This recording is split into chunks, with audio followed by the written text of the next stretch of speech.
Hi, Eric here. Today I wanted to do a review about a sword that I own quite a while now. I think 1.5 years already. The Celtic Falcata, made by Generation2. I think now they're called Legacy Arms.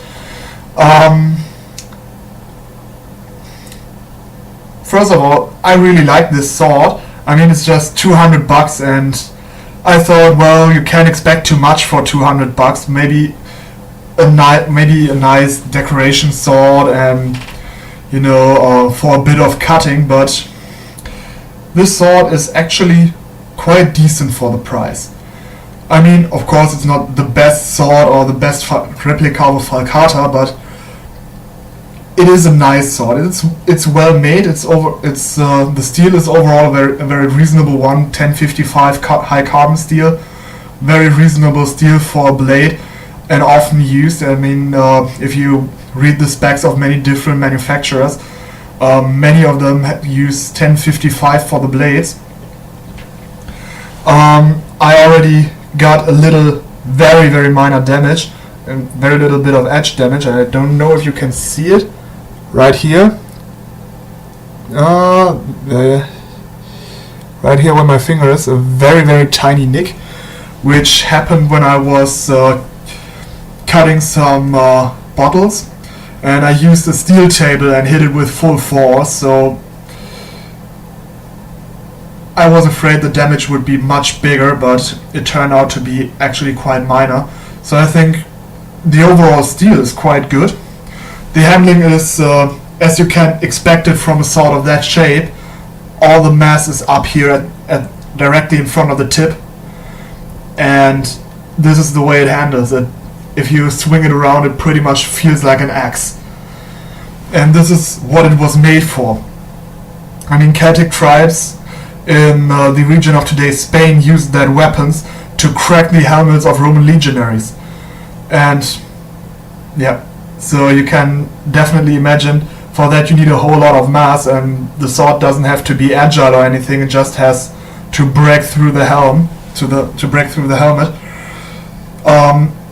This one here actually has a very sturdy construction for the grip part, because the blade is going all the way through here. It's not a tang, it's not riveted on. It is a sandwiched construction. I hope you can see it. This here is brighter, and this here is actually a piece that protrudes from the blade here and goes all the way through right into the horn here. I don't know if I can find an angle to show you on camera, but I try. Yeah, there you can see it a little. So this is definitely a very sturdy construction. There's not much that can go wrong or break, so those swords will pretty much last forever. The only thing that annoys me about it is when you buy it freshly out of the box. First of all, it's completely blunt when you get it. This manufacturer doesn't sharpen them at all when you buy them, except for you order extra sharpening. But the most annoying thing is the handles are made, the sandwiched parts from the handle are made from a different steel that seems to be welded onto it, and they have the tendency to rust very quickly and easily. I mean, you just have to swing it a few times around and not wipe it down immediately. A day later you have some pretty awkward rust stains on the grip. So when you get it, the first thing you should do, put a layer of clear coat on the grip. So overall, a nice sword. I mean, it's just about $200. So I mean, the going through the trouble of clear coating the grip is very minor. I mean, a bottle of clear coat, what does it cost? $5. I mean, if you have $200 for the sword, you have $5 more for a bit of clear coat. So overall, a very nicely made sword, very sturdy. So I can definitely recommend it. And if you're interested in them, give them a try. Generation 2 makes at least decent falcatas.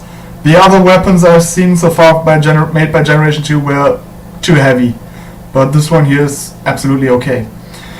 So hope this helps people who are maybe interested in those Celtic falcatas. Therefore, I'd say cheers and have a nice evening.